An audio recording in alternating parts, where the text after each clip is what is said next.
Okay. அமெரிக்க ஐக்கிய வரலாறு, புதிய உலகு கண்டுபிடித்தல்ங்கிறது தான் டாப்பிக்கு. அமெரிக்காவின் வரலாறு ஐரோப்பாவில் தொடங்குகிறது. அமெரிக்காவின் வரலாறு ஐரோப்பாவில் தொடங்குகிறது. உலக அரங்கில் மிக சிறந்த இடத்தை பெற்று விளங்கும் அமெரிக்க ஐக்கிய நாடு மிகவும் புதுமையான நாடாகும். உலக அரங்கில் மிகச்சிறந்த இடத்தை பெற்று விளங்கும் அமெரிக்க ஐக்கிய நாடு மிகவும் புதுமையான நாடாகும். ஐரோப்பாவில் வாழ்ந்த வெள்ளையர்களுக்கு அமெரிக்க கண்டம் இருப்பதாகவே தெரியாது.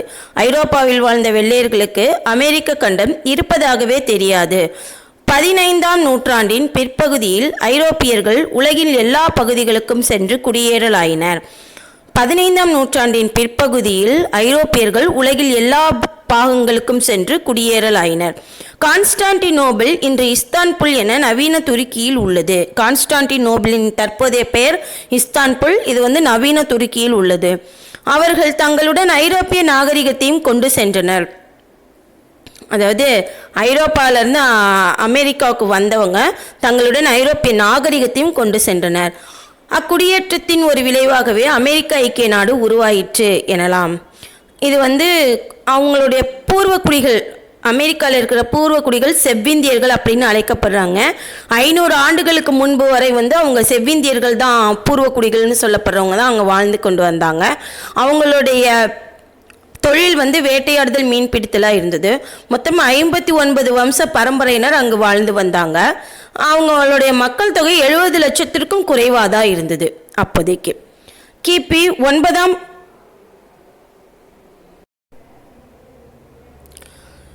அவர்கள் தங்களுடைய ஐரோப்பிய நாகரிகத்தையும் கொண்டு சென்றனர். அக்குடியேற்றத்தின் ஒரு விளைவாகவே அமெரிக்க ஐக்கிய நாடு உருவாயிற்று எனலாம்.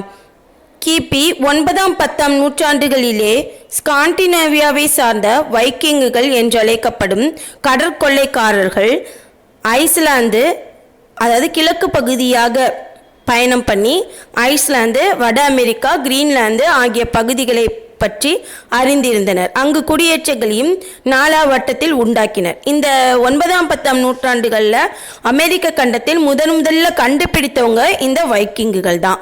மேற்கு நோக்கி சென்று நார்வே, ஸ்வீடனை கண்டுபிடிச்சிருக்காங்க. கிழக்கு நோக்கி சென்று ஐஸ்லாந்து, வட அமெரிக்கா, கிரீன்லாந்து இந்த பகுதிகளெல்லாம் கண்டுபிடிச்சிருக்காங்க.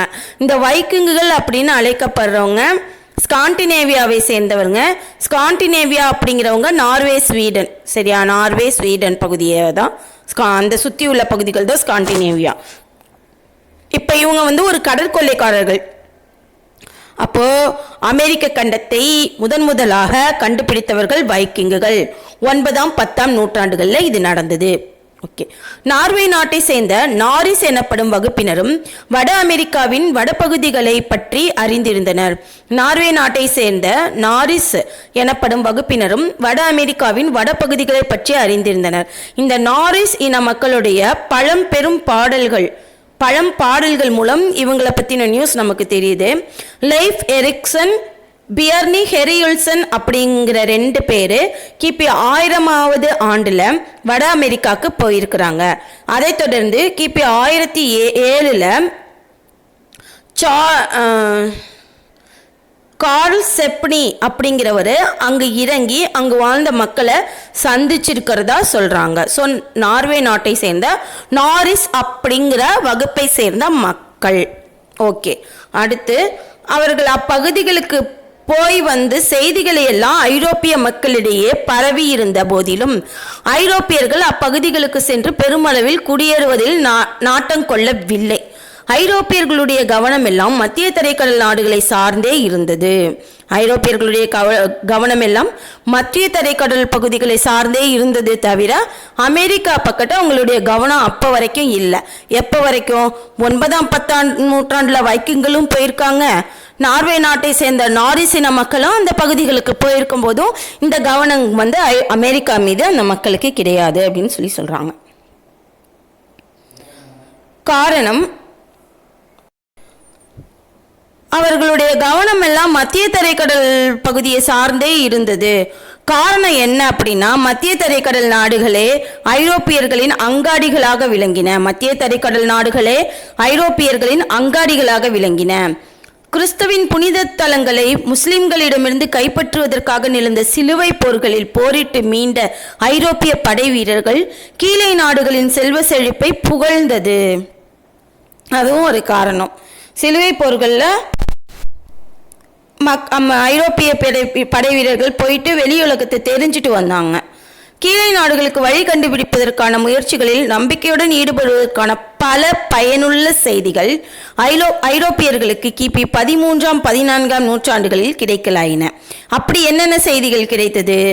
மார்கோ போலோ போன்ற பயணிகள் சீனா வரை சென்று திரும்பி ஆசிய கண்டம் சீனாவோடு முற்று பெறுவதையும் சீனாவுக்கு அப்பால் கடல் பரப்பு இருப்பதையும் உறுதிப்படுத்தியிருக்கிறாங்க. நமக்கு மார்கோ போலோ டீட்டெயிலாம் தெரியும். அவர் நிக்கோலோ போலோ, மாஃபியோ போலோ அப்படிங்கிற 3 பேரும் குப்பாய்கானோட அரியணையில் போய் 17 வருஷம் இருந்தாங்க. போகும்போது தமிழ்நாட்டுக்கு 2 முறை மார்கோ போலோ வந்ததையும், காயல் துறைமுகத்துக்கு 1288 ஒரு தடவையும் 93 ஒரு தடவையும் வந்ததையும், அதுக்கப்புறம் மோட்டுப்பள்ளிக்கு போனதையும், ஆந்திராவுக்கு பக்கத்தில் இருக்கிற மோட்டுப்பள்ளி ருத்ராம்பாலோடைய ஆட்சிக்கு போயிட்டு வந்ததையும், மார்கோ போலோட குறிப்பு 1295 அவர் ரிட்டன் போயிட்டு 1295 ரிட்டன் போயிட்டு அவர் புக்கு வெளியிட்டதையும் நமக்கு தெரியும்.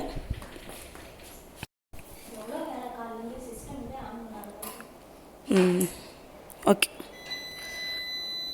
இப்போ நெக்ஸ்ட்டு மார்கோ போலோ போன்ற பயணிகள் சீனா வரை சென்று திரும்பி ஆசிய கண்டம் சீனாவோடு முற்று பெறுவதையும் சீனாவுக்கு அப்பால் கடல் பரப்பு இருப்பதையும் உறுதிப்படுத்தினார். இதனால் நீர்வழியாகவும் கீழே நாடுகளை சென்றடைய முடியும் என்ற எண்ணம் ஐரோப்பிய மக்களிடையே உதிக்கலாயிற்று. இதனால் நீர்வழியாகவும் கீழே நாடுகளை சென்றடைய முடியும் என்ற எண்ணம் ஐரோப்பிய மக்களிடையே உதிக்கலாயிற்று. மறுமலர்ச்சி இயக்கத்தின் அறிஞர்கள் என்ன பண்ணுறாங்கன்னா, வானநூல், நிலவியல், கணிதம் ஆகிய அறிவியல் துறைகளில் எண்ணற்ற புதிய நியதிகளை கண்டுபிடிச்சிருக்கிறாங்க. என்னென்ன கண்டுபிடிப்பாங்க? அப்போ மறுமலர்ச்சி காலத்தில் கண்டுபிடிக்கப்பட்ட பொருட்கள்னு பார்த்தோம்னா, மத்திய கால இறுதி காலத்தில் வெடிமருந்து, பீரங்கி, துப்பாக்கி, கடிகாரம், அச்சு இயந்திரம் இதெல்லாம் கண்டுபிடிக்கப்பட்டது. முக்கியமாக மாலுமிகளுக்கு திசை காட்டும் கருவி கண்டுபிடிக்கப்பட்டது. அடுத்தடுத்து பரந்த கடலில் துணிவோடு செல்றதுக்கு கேரவல் அப்படிங்கிற கப்பல் கண்டுபிடிக்கப்பட்டது. இதெல்லாம் ஹென்றி அப்படிங்கிற மன்னரால் கேரவல் அப்படிங்கிற கப்பலும் மாலுமிகளுக்கான பயிற்சி பள்ளியும் அவங்களால ஏற்படுத்தப்பட்டு அவர்கள் மாலுமிகளை ஊக்குவித்துக்கிட்டே இருந்தார். அதனால்தான் அவர் மாலுமி ஹென்றி அப்படின்னு அழைக்கப்படுறாரு. ஹென்றி தி நேவிகேட்டர். சாக்ரில் அப்படிங்கிற இடத்துல வான ஆராய்ச்சி கூடம் மற்றும் மாலுமிகளுக்கான பயிற்சி பள்ளியை இளவரசர் ஹென்றி ஏற்படுத்தினார். ஹென்ரியோட காலம்னு பார்த்தோம்னா 1394 1410. அந்த காலத்துல தான் உலகம் உருண்டையானது என்ற கருத்தும் ஏற்றுக்கொள்ளப்பட்டு அதனை நிரூபிக்கும் வகையில் நீர்ப்பயணம் புரிவோர் பயணங்களை துணிவுடன் மேற்கொள்ளலாயினர். உலகம் உருண்டை அப்படிங்கிற கான்செப்ட் பரவன சீசன் அது. ஓகே, 15ஆம் நூற்றாண்டின் இடைப்பகுதியில் இவையெல்லாம் பழக்கத்தில் வரலாயின. உறுதிமிக்கதும் பெரியதும் வளைந்து செல்லக்கூடியதுமான கப்பல்களை கட்டுவதில் போர்த்துகீசியர்கள் கை தேர்ந்தவர்கள் ஆயினர். அவர்தான் ஹென்றி. கடலோர பகுதிகளின் அமைப்பினை தெளிவுற காட்டும் திரைப்படங்களும் தீட்டப்பட்டன. பரந்த கடலில் துணியோடு செல்ல மாலுமிகளுக்கு உதவ திசை காட்டும் கருவி கண்டுபிடிக்கப்பட்டது சீனால. தனிப்பட்ட நபர்களால் செலவுமிக்க பயணங்களை மேற்கொள்ள இயலாது. செல்வமிக்க வணிகர்களும் வீர பயணங்களை ஆதரிக்க முன்வரவில்லை. அப்பதான் அவர் அந்த மாதிரி அதாவது எதுவுமே இல்லாதப்ப புதுசா ஒருத்தவங்க ஆரம்பிக்கிறாங்க. அதனால்தான் அவரு போர்ச்சுகல் நாட்டு அரசர் ஹென்றி, இங்கிலாந்து நாட்டு டியூடர், ஸ்பெயின்ல அரகான் நாட்டு அரசன் ஃபெர்டினாண்டு, காஸ்டில் நாட்டு அரசி இசபெல்லா, இவங்கெல்லாம் அப்போ கடல் பயணத்துக்கு ஆதரவு அளித்தாங்க. ஸோ அவங்கெல்லாம் பயோனியர்ஸ். அதில் ஹென்றி தான் முதன்மையானவர். அதனால தான் நேவிகேட்டர். கிறிஸ்தவ சமயமும் இந்த கிங்ஸ் மட்டும் இன்னொருத்தர், போர்ச்சுகல் நாட்டு அரசர் ஹென்றி, இங்கிலாந்து நாட்டு அரசர் டியூடர், ஸ்பெயினில் அரகான் நாட்டு அரசர் ஃபெர்டினாண்ட், காஸ்டில் நாட்டு அரசி இசபெல்லா. கிறிஸ்தவ சமயம் புதிய நாடுகளையும் புதிய வழிகளையும் கண்டுபிடிப்பதற்கு ஒரு தூண்டுதலாக அமைந்தது. ஏன்? அவங்களுடைய சமயத்தை பரப்பணுங்கிறதுனால. கிறிஸ்தவ சமயம் தீவிரமான சமய பரப்பு பணியை மேற்கொண்டதாகும். 15ஆம் நூற்றாண்டுக்குள் கிறிஸ்தவ சமய பரப்பர்கள் ஐரோப்பா முழுவதும் ஐரோப்பா முழுவதும் கிறிஸ்தவ சமயத்தை பரப்பிவிட்டிருந்தனர். ஆப்பிரிக்கா, ஆசியா ஆகிய கண்டங்களில் தங்களுடைய பணியை மேற்கொள்ள விளைந்தனர். கான்ஸ்டான்டினோபிளை 1453 துருக்கியர்கள் கைப்பற்றியதன் விளைவாக ஆசியாவுக்கு செல்வதற்கான ஒரே பாதையும் அடைப்பட்டது. கான்ஸ்டான்டினோபிளை 1453 துருக்கியர்கள் கைப்பற்றியதன் விளைவாக ஆசியாவுக்கு செல்வதற்கான ஒரே பாதையும் அடைப்பட்டது. ஆசிய நாடுகளோடு தொடர்பு கொள்ள கடல் வழியே சென்றாலொழிய வேறு வழி இல்லை என்ற நிலை ஏற்படவே புதிய வழிப்பயணங்களை மேற்கொள்ளலாயினர். கீழை நாடுகளுக்கு புதிய கடல் வழியினை கண்டுபிடிப்பதில் போர்த்துகீசியர்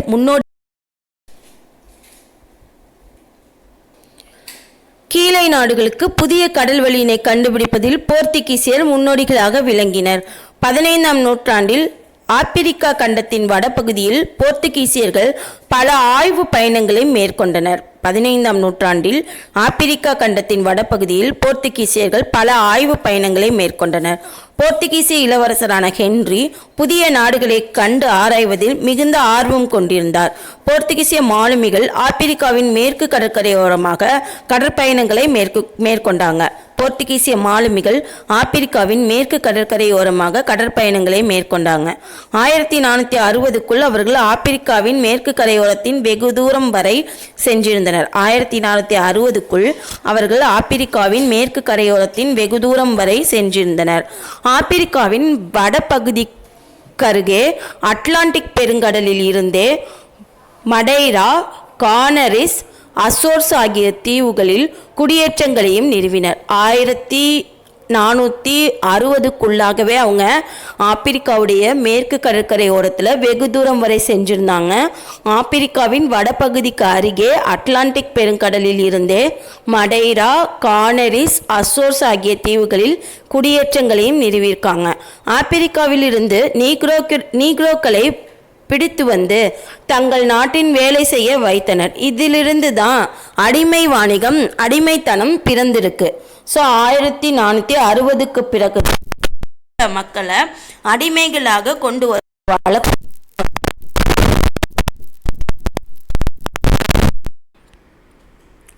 ஓகே. இப்போ வந்து ஒவ்வொரு கண்ட்ரியும் என்னென்ன புதிய கடல்வழி தளங்கள் கண்டுபிடிப்பதற்கு என்ன பண்ணாங்க அப்படிங்கிறது பார்ப்போம். ஃபஸ்ட்டு பார்த்தோம்னா ஸ்பெயின், போர்ச்சுகல் ரெண்டும் தான் மெயின். இதில் வந்து 1486 அப்படிங்கிறது தான் கரெக்டான இயர். ஆனால் இங்கே 1488ன்னு கொடுத்துருக்கு. ஃபஸ்ட்டு இதில் வந்து Henry, Lobo Gonsalves, Bartholomew Dias, Vasco da Gama, Pedro Alvares Cabral இவங்கெல்லாம் வந்து இதில் வந்து முக்கியமாக தங்களுடைய பங்களிப்பை கொடுத்துருக்குறாங்க. அதில் வந்து ஹென்றி த நேவிகேட்டர் பற்றி பார்த்துட்டோம். லோபோ கோன்ஸ்லாவ்ஸ் அவர் பற்றி பார்ப்போம். அடுத்து வந்து பார்த்தலோமியோ டயஸ், இவர் வந்து 1486 ஆப்பிரிக்காவின் தெற்கு முனையை அது வரைக்கும் போயிட்டு அந்த முனைக்கு புயல் முனைன்னு பேர் வச்சுட்டு வந்துட்டார். அதுக்கப்புறம் அந்த புயல் முனைன்னு இருந்ததை நன்னம்பிக்கை முனைன்னு 2ஆம் ஜான் வந்து பெயரிட்டிருக்கார். 2ஆம் பார்த்தலோமியோ டயஸ் மன்னர். ஓகே. ஆப்பிரிக்காவின் தென்முனைக்கு பேர் மொசாம்பிக் தீவு. இந்த பார்த்தலோமியோ டயஸை பின்தொடர்காமா நன்னம்பிக்கை முனையை கடந்து ஆப்பிரிக்காவின் கிழக்கு கரையில் உள்ள கள்ளிக்கோட்டையை 1498 மே 27 அந்த கள்ளிக்கோட்டைக்கு கப்பக்கடவு, கேபட் அப்படிங்கிற பெயர்களும் இருக்குது. அந்த இடத்துக்கு போகிறாரு. இவர் இப்போ பயணம் ஸ்டார்ட் பண்ணது, வாஸ்கோடகாமாவோட பயணம் ஸ்டார்ட் பண்ணது எப்போனா 1497 ஜூலை 8 லிஸ்பன் துறைமுகத்துலேருந்து பயணத்தை தொடங்குறாரு. அங்கே போயிட்டு கள்ளிக்கோட்டையை சேர்ந்தது 1498 மே 27. இவர் அந்த சவுத் ஆப்பிரிக்காவுக்கு போகும்போது அங்கேருந்து ஒரு அரேபிய வணிகர்கிட்ட வழி கேட்குறாரு. அந்த அரேபிய வணிகர் அகபது இபின் மஜித் அப்படிங்கிறவர்கிட்ட வழி கேட்டு தான் இந்தியாவை கள்ளிக்கோட்டையை அடைகிறாரு. மொத்தம் 3 முறை வந்து வாஸ்கோடகாமா இந்தியாவுக்கு வந்திருப்பார். அடுத்து கேப்ரல், பெட்ரோ ஆல்வரிஸ் கேப்ரல் எனப்படும் மற்றொரு போர்த்துகீசிய வீரர் 1500ஆம் ஆண்டு இந்தியாவை நோக்கி பயணம் மேற்கொண்டார். ஆனால் அவர் கடல் புயலால் தென் அமெரிக்காவின் வடபகுதிக்கு அடித்து செல்லப்பட்டார். தாம் இறங்கிய பகுதிக்கு கேப்ரல் பிரேசில் என பெயரிட்டார். அப்பெயரை இன்று வரைக்கும் வழக்கத்தில் இருக்குது. அப்போதைக்கு அவர் கேப்ரல் வந்து பிரேசிலுக்கு போயிருப்பார். ஸோ அப்போ வந்து பிரேசில் தான் ஃபஸ்ட்டு கண்டுபிடிச்சிருப்பார் அவர் கேப்ரல். அவர்கிட்ட பேர் தான் பிரேசில். இப்போ வரைக்கும் பிரேசில் தான் அழைக்கப்பட்டுருக்கு. அடுத்து இப்போ நம்ம கொலம்பஸ். ஸ்பானியர்களும் புதிய கடல் வழிகளை கண்டுபிடிப்பதில் மிகுந்த ஆர்வம் கொண்டிருந்தாங்க. ஸ்பானிய அரசின் ஆதரவில், யாரு? இசபெல்லா. ஸ்பானிய அரசின் ஆதரவில் கொலம்பஸ் கடற்பயணம் ஒன்றை மேற்கொண்டார். அந்த கடற்பயணம் மேற்கொண்டாரா? அது எப்போ? 1492 ஆகஸ்ட் 3 பாலஸ் துறைமுகத்திலேருந்து சாந்தா மரியா, நினா, பின்டா அப்படிங்கிற 3 கப்பல்களில் புதிய கடல்வழி கண்டுபிடிக்க மேற்கொண்ட பயணம் அவரை மேற்கத்திய தீவுகளில் ஒன்றான பஹாமா தீவிற்கு கொண்டு சென்றது. பஹாமா தீவிற்கு கொண்டு சென்றதா? அவர் தாம் இறங்கிய நிலத்தை இந்தியான்னு நினச்சிக்கிட்டாரு. அதனை இந்தியா என்றும் அங்கு வாழ்ந்த மக்களை இந்தியர் என்றும் அழைத்தாங்க. ஆனால் போனது எந்த இடம்? வாட்லிங் தீவுக்கு போனார். அதை ஜப்பான்னு நினச்சிக்கிட்டாரு. அதுக்கு பக்கத்தில் இருக்கிற கியூபாவுக்கு போகிறாரு. அதை தான் இந்தியான்னு நினச்சிக்கிட்டாரு. ரைட்டா? மக்களை இந்தியர் என்றும் அழைத்தனர். இதனால் அவர் கண்டுபிடித்த இடமோ உலகின் புதிய பகுதி என்று அவர் அறியவில்லை. கொலம்பஸ் மேலும் 3 பயணங்களை மேற்கொண்டார். அமெரிக்கா, வெனிசுலா, கரீபியன் கடல், பிற மேற்கத்திய தீவுகளுக்கெல்லாம் அவர் வந்து கண்டுபிடிச்சிருக்காரு. சரியா? சரி. கொலம்பஸால் கண்டுபிடிக்கப்பட்ட புதிய உலகம் அவர் பெயரால் அழைக்கப்படவில்லை. அவரை அடுத்து ஸ்பானிய அரசர் ஆதரவில் புதிய கடல்வழி கண்டுபிடிப்பு பயணம் ஒன்றை பிரான்ஸ் நாட்டை சேர்ந்த அமெரிக்கோ வெஸ்புக்கி என்பவர் மேற்கொண்டார். அவர் 1498 அமெரிக்காவின் வடபகுதியில் ஓரினோக்கோ ஆற்று பகுதியை அடைஞ்சிருக்கிறாரு. எங்கே இருக்கு? அமெரிக்காவில் தான் இருக்குது. வெஸ்புக்கி மேலும் 3 பயணங்களை மேற்கொண்டார். பட் அதுக்கான ரெக்கார்டு சரியாக கிடையலை. இருப்பினும் அவர் தென் அமெரிக்காவில் உள்ள ஃப்ளாரிடா ஆற்று பகுதிகள் கண்டறிந்தமே அனைவராலும் ஏற்றுக்கொள்ளப்பட்டது. அப்போ ஃப்ளாரிடாவை கண்டறிந்தது அமெரிக்கோ வெஸ்புக்கி. அப்பயணங்களால் தாம் கண்டுபிடித்த நிலப்பகுதி ஆசியாவை சார்ந்தது அன்று. அது முற்றிலும் புதியதொரு நிலப்பகுதி என்பதை வெஸ்புக்கி தான் உறுதிப்படுத்தியிருக்காரு. அந்த புதிய நிலப்பகுதிக்கு அமெரிக்கோ வெஸ்புக்கி வச்ச பேர் மண்டஸ் நோவாஸ். மண்டஸ் நோவாஸ்னு பேர் வச்சுட்டு அமெரிக்க வெஸ்புக்கி தன் பயணத்தை முடிச்சுக்கிட்டார். அந்நிலப்பகுதியின் தெற்கு முனையை சுற்றி கொண்டு சென்றால் கீழே நாடுகளை அடையலாம் என்ற கருத்தையும் தெரிவிச்சிருக்காரு அமெரிக்கோ வெஸ்புக்கி. சரியா? ரைட். நில இயல் படம் வரையும் ஜெர்மானியர்.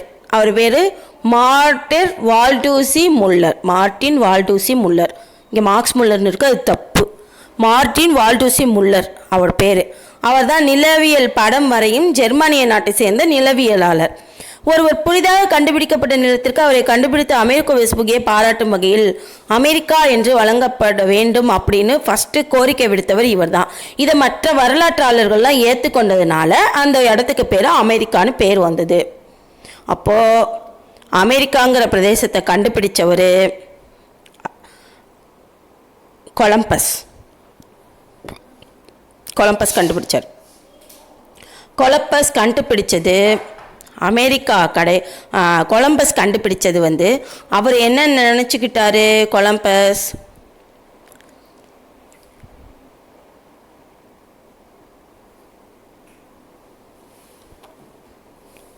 அது ஆசியான்னு அந்த பகுதியை கண்டுபிடிக்கிறாரு. ஆசியா சொன்னவர் அமெரிக்கோ வெஸ்புக்கி.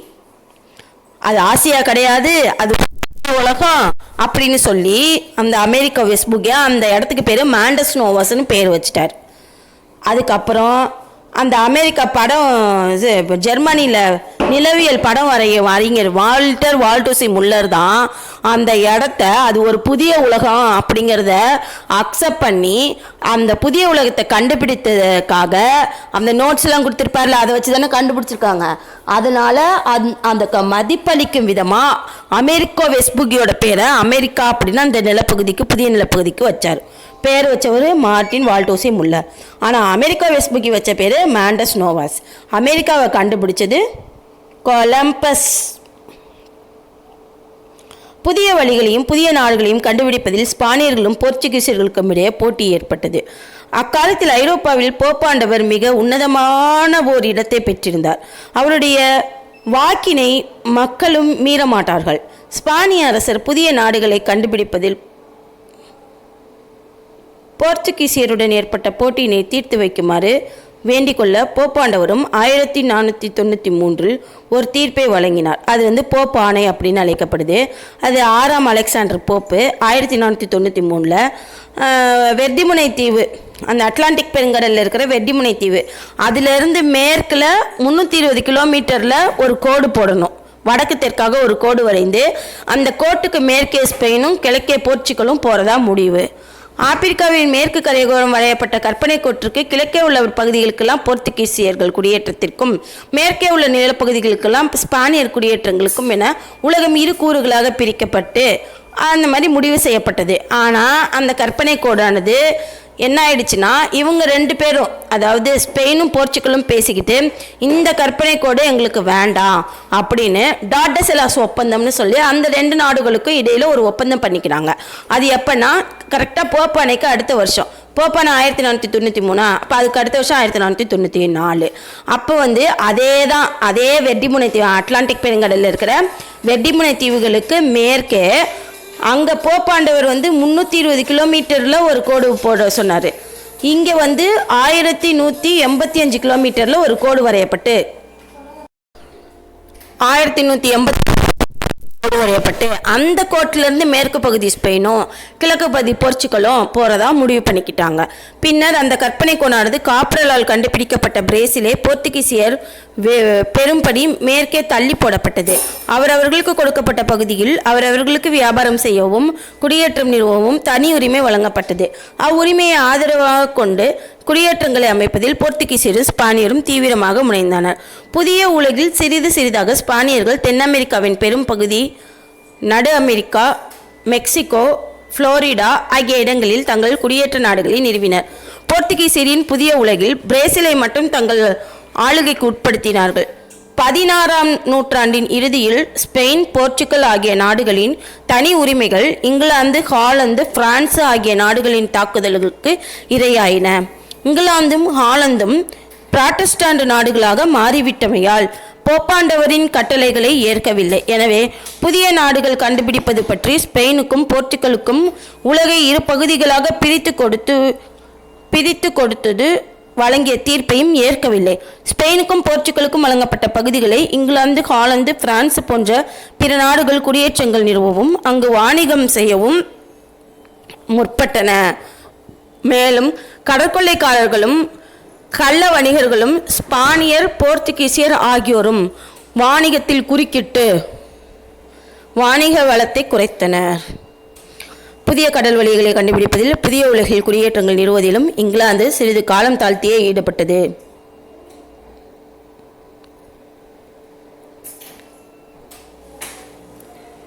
நூற்றாண்டு போரிலும், நூற்றாண்டு போர் எப்போ நடந்துச்சு? 100 வருஷம் நடந்துச்சு. 1337 1437 வரைக்கும் நூற்றாண்டு போர் நடந்தது. ரோஜா மலர் அடையாள போர்களாலும், ரோஜா மலர் அடையாள போர் 1455 85 வரைக்கும் இங்கிலாந்து நலிவுற்றது, ஒற்றுமையின்றி கிடந்தது. பியூடர்கள் வருகைக்கு பிறகு நாட்டில் அமைதி நிலவியது. மக்கள் முன்னேற்ற பாதையில் செல்லலாயினர். புதிய கடல் பயணங்கள் மேற்கொள்வதில் மிகுந்த ஆர்வம் கொண்டிருந்த போதிலும் கப்பலை செலுத்தும் கலையில் போதிய பயிற்சி அற்றவர்களாக இருந்தன இங்கிலாந்து நாட்டுக்காரவங்க. எனவே பிற நாட்டு வழிப்பயண வீரர்களின் துணையை நாடினாங்க. தியோடர் வம்சத்தின் முதல் அரசரான 7ஆம் ஹென்றி கடல் வழி பயணங்களை மேற்கொள்வோருக்கு ஆதரவு கொடுத்தாரு. இதெல்லாம் இங்கே தேவையில்லாத கதை. ஆனால் ஜினோவா நாட்டில் பிறந்த ஜான் கேபட் என்ற பயண வீரர் 7ஆம் ஹென்ரியிடம் கீழே நாடுகளுக்கு செல்வதற்கான வழிகளை பற்றி தமது திட்டங்களை ஒப்படைத்திருக்காரு. பாரிஸ் நகர வாணிகர்கள் பணம் தந்து உதவ முன்வந்தனர். பாரிஸ்டல் நகர வணிகர், பாரிஸ்னா உனக்கு இங்கிலாந்தில் வராது. பாரிஸ்டல் நகர வணிகர்கள் பணம் தந்து உதவ முன் வந்தாங்க. கேபட் புதிய நாடுகளை கண்டுபிடிக்கவும் அங்கு வணிக உரிமைகளை அவர்களுக்கு சந்ததியினரும் பெறவும் ஹென்றி ஒரு சாசனத்தை 1446 வழங்குறாரு. நம்ம பார்த்தது மாலுமி என்ற போர்ச்சுகல், இங்கே பார்க்குற ஹென்றி இங்கிலாந்து. குழப்பிக்கக்கூடாது. நாம் புதிதாக அந்நிலப்பரப்பை கண்டுபிடித்தமையால் அதற்கு அப்பெயரை சூட்டினார். எப்பெயரு? தம் ஆசியாவின் ஒரு பகுதிக்கு வந்துவிட்டதாக நினைத்து கொண்டார். எந்த கேபட்?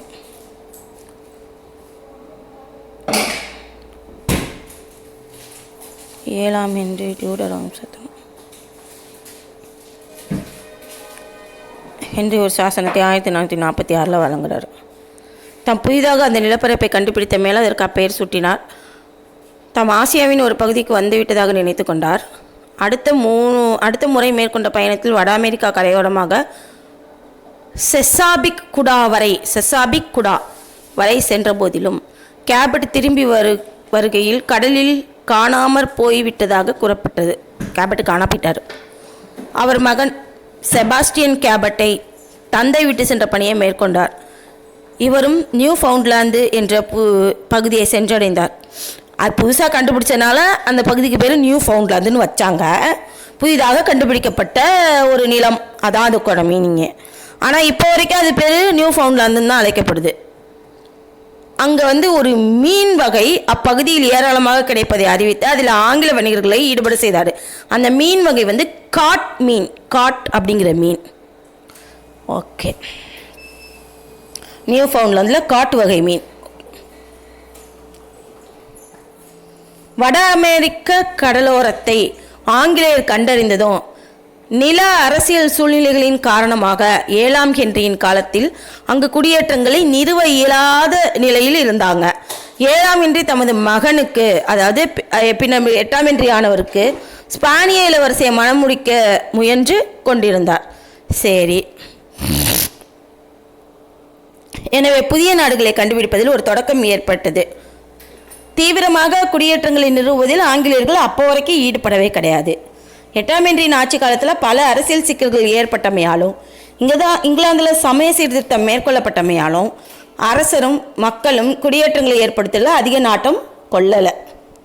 இருப்பினும் 8ஆம் ஹென்றி தமது ஆட்சியின் பிற்பகுதியில் இங்கிலாந்தின் முன்னேற்றத்திற்காக நாட்டின் கடற்படையை வலிமைப்படுத்துவதில் முனைந்திருக்கார். கப்பல் கட்டும் கலையின் நுணுக்கங்களை அறிந்து கொள்ளும் பொருட்டு ஒரு கப்பலையே உடைத்து பிரித்து பார்த்துருக்கிறார். ஆமாம், அவர் தான் போயிட்டு வெளியே ரஷ்யாவில் போயிட்டு கப்பல் கட்டுறதுக்கெலாம் மன்னர் இல்லாமல் சாதாரண மக்கள் மாதிரி வேஷம் போட்டு அங்கே போய் 2 வருஷம் வேலை பார்த்துட்டு வந்து அதெல்லாம் செய்வார். சரி, விரைந்து செல்லக்கூடிய வண்ணம் கப்பல்களை இயக்குவதற்கு சிறந்த மாலுமிகளை உருவாக்க வேண்டும் என்பதை ஹென்றி உணர்ந்து கொண்டார். மாலுமிகளையும் கப்பல் வல்லுநர்களையும் பயிற்றுவிப்பதற்காக 3 கல்லூரிகளை தோற்றுவித்தார். 8ஆம் ஹென்றி காலத்தில் செபாஸ்டியன் கேபட், வில்லியம் ஹாக்கின்ஸ் போன்ற வீரர்கள் மேற்கிந்திய தீவுகளுக்கு சென்று வணிக தொடர்பு ஏற்படுத்தினார்கள். எலிசபெத் அரசியார் 1558-1603 அவங்களுடைய காலம். அவங்க பட்டத்திற்கு வந்ததும் குடியேற்றங்களை நிறுவுவதற்கும் வாணிகத்தை செழிப்புற பெறுவதற்கும் நல்லதொரு சூழ்நிலை உருவாயிருக்கு. எலிசபெத் காலத்தில் ஆங்கில கடற்பயண வீரர்கள் புதிய உலகு பற்றி ஓரளவுக்கு அறிந்து கொண்டனர். உள்நாட்டில் பரிபூர்ண அமைதி நிலவியது. வெளிநாட்டு உறவிலும் அரசியார் பதவிக்கு வந்தது முதல் அடுத்து 20 ஆண்டுகள் வரை அமைதியான சூழ்நிலையே இருந்தது. அரசியார் சிறப்புற கண்ணும் கருத்துமாய் பொருளாதார நிலைமையை கட்டிக்காத்தமையால் வரிசுமையின்றி மக்கள் வாணிகத்தில் ஆர்வம் காட்டினர். எலிசபெத் அரசியார் கப்பற்படையை வலுப்படுத்துவதில் மிகுந்த அக்கறை காட்டினாங்க. கடலால் சூழ்ந்த இங்கிலாந்திற்கு வலிமை மிக்க கடற்படையினர் இன்றியமையாமை அப்படின்னு அவர் நன்கு உணர்ந்தார். ஆமாம், சுற்றி கடலை வச்சுட்டு கடற்படையில் என்ன அர்த்தம்? படைக்கலச்சாலையில் படைக்கலங்களை நிரப்பி வைத்தார். வலிமை மிக்க கப்பல்களை இங்கிலாந்திலேயே கட்டுவித்தார். கப்பல்களை பிற நாடுகளிலிருந்து விலைக்கு வாங்கும் வழக்கத்தை மாற்றிட்டார். இவங்களே கட்டுறாங்க. ஆங்கில பொறியியலாளர்கள் திறனும் பெருகியது. மாலுமிகளின் எண்ணிக்கையும் அதிகமாயிற்று. நாட்டின் கடற்படை குடியானவர்களின் கவனத்தையும் ஈர்த்தது. அந்த அளவுக்கு ஃபேமஸாக இருந்தது. அயல்நாட்டு வணிகர்களை செழிப்படைய செய்யும் பொருட்டு வணிகர்கள் அடங்கிய தனியுரிமை நிறுவனங்களை நிறுவ அவர் ஊக்கமளித்தார். மற்றும் பாரசீகம் வழியே கீழே நாடுகளுக்கு தலைவழியாக பயணங்களை மேற்கொள்ளவும் சட்டப்பூர்வமாக இசைவளித்தார். தேவையில்லாத கதை. பாரசீக மன்னரும் ஆங்கில வணிகர்களுக்கு பல சலுகைகளை அளித்தார். அதனால் ஆங்கில வணிகர்கள் நிரம்ப ஊதியம் பெற்றாங்க.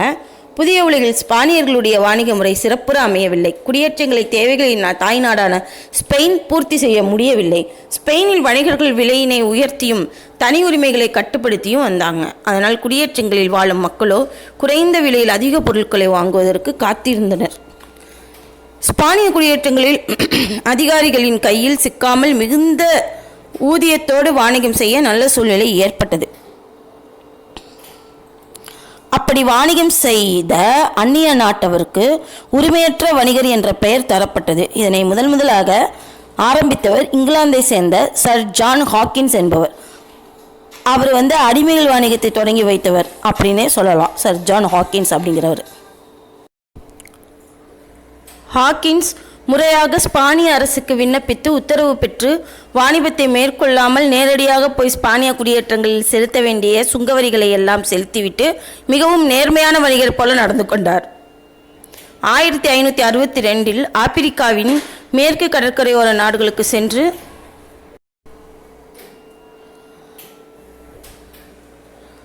இந்த 1562 ஆப்பிரிக்காவின் மேற்கு கடற்கரையோர நாடுகளுக்கு சென்று 300 நீக்ரோக்களை பிடித்து கொண்டு போய் மேற்கிந்திய தீவுகளில் விற்று பெரும் ஊதியம் பெற்றிருக்கார். 300 நீக்ரோக்களை பிடித்து கொண்டு போய் மேற்கிந்திய தீவுகளில் விற்று பெரும் ஊதியம் பெற்றிருக்கிறார். ஐரோப்பாவில் மிகவும் தேவைப்பட்ட சர்க்கரை மற்றும் மாட்டுத்தோல் ஆகியவை எளிய விலையில் பெருமளவில் பண்ட மாற்றங்களாக பெற்றிருக்கார். நீக்ரோக்களை விற்றுட்டு சர்க்கரையும் மாட்டுத்தோலையும் வாங்கிட்டு வந்திருக்காரு. சரி, ஹாக்கின்ஸ் மேலும் அடிமை வணிகத்தில் ஈடுபட்ட இசைவு தர எலிசபெத் அரசியார் மறுத்துவிட்டார். அதையும் மீறி ஹாக்கின்ஸ் பயணங்களை மேற்கொண்டிருக்கார். ஒரு முறை ஸ்பானியர்களால் தாக்கப்பட்டு நற்பயனாக உயிருடன் இங்கிலாந்து திரும்பியிருக்கார்.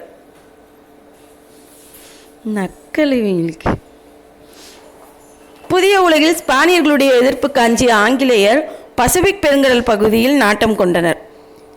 தென் அமெரிக்காவின் தென்கோடியில் இருந்த மெகலன் கடற்கோள் வழியாக சென்றால் ஒரு பெரும் நிலப்பரப்பை அடையலாம் அப்படின்னு கருதியிருக்காரு.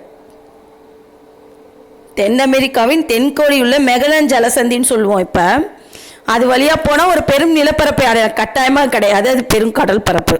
அப்படியும் அவருக்கு அப்போ தெரியலை, அவர் கண்டுபிடிச்சி வச்சனால இப்போ நமக்கு தெரியுது. செல்வாக்கு மிக்க பல ஆங்கில வணிகர்கள் ஒன்று கூடி அப்பகுதியை ஆராய ஒரு திட்டத்தை தீட்டுறாங்க. ஆய்வு பயணத்தை மேற்கொள்ள பிரான்சிஸ் ட்ரேக் என்ற கடல் வீரரை தேர்ந்தெடுக்கிறாங்க. ட்ரேக் மெகலன் கடற்கோள் வழியாக சென்று தென் அமெரிக்காவின் மேற்கு பகுதியையும் வட அமெரிக்காவின் மேற்கு பகுதியையும் வட அமெரிக்காவில் கலிஃபோர்னியா வரையிலும் சென்று பின்பு பசிபிக் பெருங்கடல் வழியாக லவங்கத்தீவுகளை சென்றடைந்து வாணிக உரிமைகள் பெற்றிருக்கார். பின்னர் இந்திய பெருங்கடல் வழியாக இங்கிலாந்து சென்றடைந்தார்.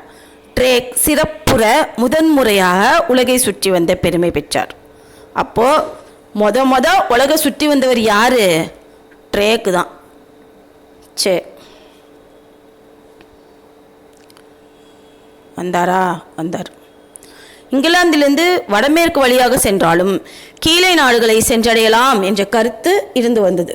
லண்டன் மாநகர வணிகர் ஒருவர் வடமேற்கு வழியே புதிய வழி கண்டுபிடிப்பதற்கான பயணத்தை மேற்கொள்ள நிதியளிக்க முன்வராரு. சர் மார்டின் பிராஃபிஷர், அவர் பேர் சர் மார்டின் பிராஃபிஷர் என்னும் கடற்பயண வீரர் வடமேற்கு வழியாக பயணத்தை மேற்கொண்டு நியூ ஃபவுண்ட்லாந்து போகிறாரு. அங்கிருந்து செவ்விந்தியர்களை பற்றிய செய்திகள் அறிந்து வந்தார். ஆங்கில அரசருக்கு சொந்தமானவை என சர் மார்டிமர் பிராஃபிஷர் என்னும் கடற்பயண வீரர் வடமேற்கு வழியாக பயணத்தை மேற்கொண்டு நியூ ஃபவுண்ட்லாந்து சென்றடைகிறார். அங்கிருந்து செவ்விந்தியர்களை பற்றிய செய்திகள் அறிந்து வந்தார். ஆங்கில அரசருக்கு சொந்தமானவே நிலப்பகுதிகளை அறிவித்தார். தாம் சென்றடைந்த பகுதி ஆசியாவின் வடகிழக்கு பகுதி என பிராஃபிஷர் நம்புகிறாரு. எல்லா பயிலும் ஆசியாவை தேடி தான் எல்லா ஊரையும் கண்டுபிடிச்சிருக்கானுவோ. சரி, சர் ஹம்ப்ரி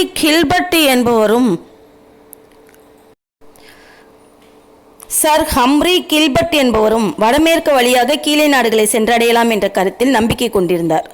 அவர் அது பற்றிய தம் கருத்துக்களை ஒரு நூலாக வெளியிட்டார். நியூ ஃபவுண்ட்லாந்தில் ஒரு குடியேற்றத்தை நிறுவிக்கொண்டு அங்கிருந்து ஆய்வு பயணங்களை மேற்கொள்ள திட்டமிட்டார்.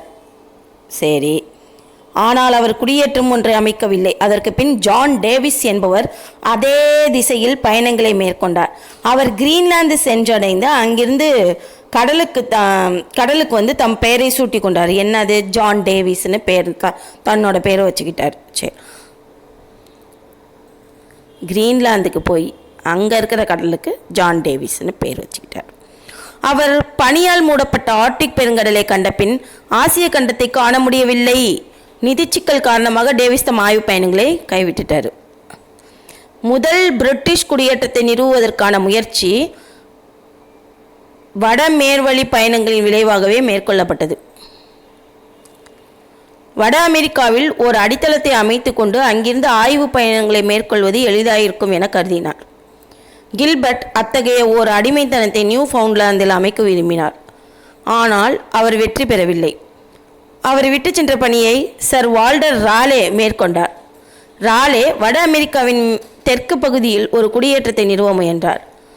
பிலிப் அமடாஸ் அப்புறம் ஆர்த்தர் என்ற தமது இரு தளபதிகளே 1584 அனுப்பி வைக்கிறார் வால்டர் ராலே. சமய சீர்திருத்தங்களின் விளைவாக போப்பாண்டவர் எலிசபெத் அரசியாரை கத்தோலிக்க திருச்சபை என்று விளக்கினார். இதன் விளைவாக இங்கிலாந்திற்கும் ஸ்பெயினுக்கும் இடையே இருந்த உறவு நிலை முரண்பாடானது. ஸ்பானிய அரசர் கத்தோலிக்க நாடுகளின் தலைவராகவும் இங்கிலாந்திய அரசியார் புராட்டஸ்டன்ட் நாடுகளின் தலைவியாகவும் மக்களால் கொண்டாடப்பட்டாங்க.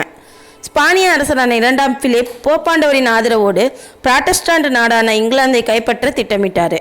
எலிசபெத் அரசியாரை கொலை செய்யவும் அதற்கு பின் ஏற்படும் சூழ்நிலையில் ஒரு கத்தோலிக்கரை அரச பதவிக்கு கொண்டு வரவும் சதித்திட்டம் ஒன்றும் தீட்டப்பட்டது. இதனை அறிந்த ஆங்கிலேயர் வெகுண்டெழுந்தனர். இரு நாடுகளுக்கும் இடையே உறவு முறிந்து போர் மூண்டது.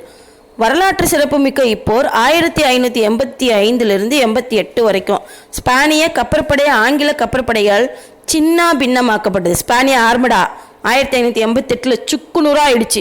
அதில் தான் ஸ்பெயினோட கடல் வலிமை போய் ஆங்கிலேயர்களுடைய கடல் வலிமை, அதாவது இங்கிலாந்தோட கடல் வலிமை முன்னுக்கு வந்ததே இந்த ஸ்பானிய ஆர்மடா போனது தான். ஓகே, ஆங்கிலேயர் வெற்றி பெற்று புதிய உலகின் வரலாற்றின் ஒரு திருப்புமுனை என கொள்ளலாம். ஸ்பானிய கப்பற்படையினர் புகழ் மங்கி பிரிட்டிஷ் கப்பற்படையினர் புகழ் ஓங்க ஆரம்பித்தது. ரைட்டாக தான்.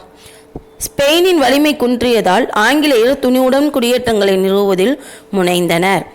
ஸ்பானியர் அவற்றை எதிர்த்தால் போர் மீண்டும் மூழுமோ என்று அஞ்சு விட்டுவிட்டாங்க.